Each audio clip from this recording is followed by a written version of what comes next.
Iran Israel యుద్ధ విరమణలో నాటకీయ పరిణామాలు చోటు చేసుకున్నాయి. కాల్పుల విరమణకు ఇరు దేశాలు అంగీకరించాయని ట్రంప్ ప్రకటించిన తర్వాత టెహ్రాన్, జెరూసలం అంగీకరించాయి. యుద్ధ విరమణ అమల్లోకి వచ్చిన కొన్ని గంటలకే ఇరాన్ తమ భూభాగంపై దాడులు చేసినట్లు ఆరోపించిన ఇజ్రాయిల్ పెద్ద ఎత్తున ప్రతీకార దాడులు చేయాలని సైన్యాన్ని ఆదేశించింది. ఈ ఆరోపణలను ఇరాన్ మిలిటరీ తోసిపుచ్చింది. ఆ తర్వాత స్పందించిన ట్రంప్ ఇరు దేశాలు ఉల్లంఘనకు పాల్పడినట్లు మండిపడ్డారు. ఈ పరిణామాలతో ఇజ్రాయెల్ తమ పైలట్లను వెనక్కి పిలువగా కాల్పుల విరమణ కొనసాగుతున్నట్లు ట్రంప్ మళ్లీ ప్రకటించారు.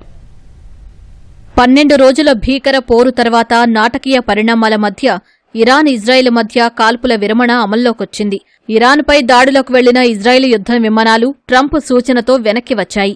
దీంతో కాల్పుల విరమణ అమల్లో ఉన్నట్లు రెండోసారి ఆయన ప్రకటించారు. అంతకుముందు ట్రంప్ మధ్యవర్తిత్వంతో కుదిరిన యుద్ధ విరమణ ఒప్పందాన్ని కొన్ని గంటలకే ఇరాన్ ఉల్లంఘించినట్లు ఇజ్రాయెల్ ఆరోపించింది. టెహ్రాన్పై పెద్ద ఎత్తున ప్రతీకార దాడులు చేయనున్నట్లు హెచ్చరించింది. ఇరాన్లోని పరిపాలనా కేంద్రాలపై విరుచుకుపడాలని ఇజ్రాయెల్ రక్షణ మంత్రి కర్జ్ సైన్యాన్ని ఆదేశించారు. టెహ్రాన్ నడిబొడ్డున ఉన్న పరిపాలనా కేంద్రాలతో పాటు ఉగ్ర స్థావరాలపై పెద్ద ఎత్తున దాడులు చేయాలని ఆయన సూచించారు.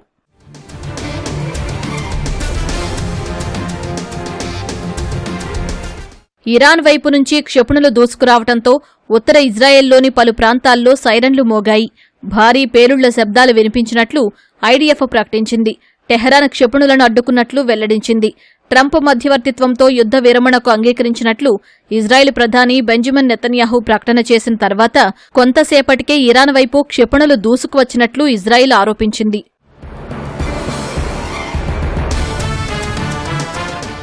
అయితే ఇజ్రాయెల్ ఆరోపణలను ఇరాన్ తోసిపుచ్చింది. కాల్పుల విరమణ ఒప్పందం అమల్లోకొచ్చిన తర్వాత ఇజ్రాయెల్పై దాడులు చెయ్యలేదని తెలిపింది. ఈ మేరకు ఇరాన్ అధికారిక ఛానల్ ఓ కథనం ప్రసారం చేసింది. ఈ క్రమంలో ఇరాన్, ఇజ్రాయెల్ కాల్పుల విరమణ ఒప్పందం ఉల్లంఘించినట్లు అమెరికా అధ్యక్షుడు ట్రంప్ తెలిపారు. నాటో సదస్సులో పాల్గొనేందుకు హేగ్కు బయలుదేరటానికి ముందు శ్వేతసౌధంలో మీడియాతో మాట్లాడిన ఆయన ఇరు దేశాలు దాడులు కొనసాగించడంపై అసంతృప్తి వ్యక్తం చేశారు. ఇజ్రాయెల్ తీరుపై అసంతృప్తి వ్యక్తం చేసిన ట్రంప్ ఇరాన్పై ఆ బాంబులు వెయ్యొద్దని సూచించారు. ఒకవేళ ఆ బాంబులు వేస్తే తీవ్ర ఉల్లంఘన అవుతుందని, వెంటనే తమ పైలట్లను వెనక్కి పిలవాలని ఇజ్రాయెల్కు ట్రంప్ సూచించారు. తన సూచన మేరకు ఇజ్రాయెల్ విమానాలు తిరిగి వెనక్కి వచ్చినట్లు ట్రంప్ తెలిపారు. కాల్పుల విరమణ కొనసాగుతోందని మరోసారి ప్రకటించారు.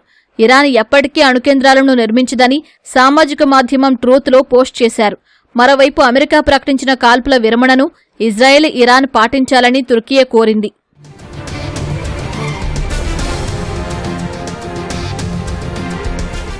కాల్పుల విరమణ ఒప్పందం అమల్లోకి రాకముందు ఇజ్రాయెల్పై ఇరాన్ జరిపిన క్షిపణి దాడిలో బీర్షేబా ప్రాంతంలో 4 ప్రాణాలు కోల్పోయారు. ఇరాన్ క్షిపణులు పడి భవనాలు ధ్వంసమయ్యాయి. శిథిలాల నుంచి 3 సహాయక సిబ్బంది కాపాడారు.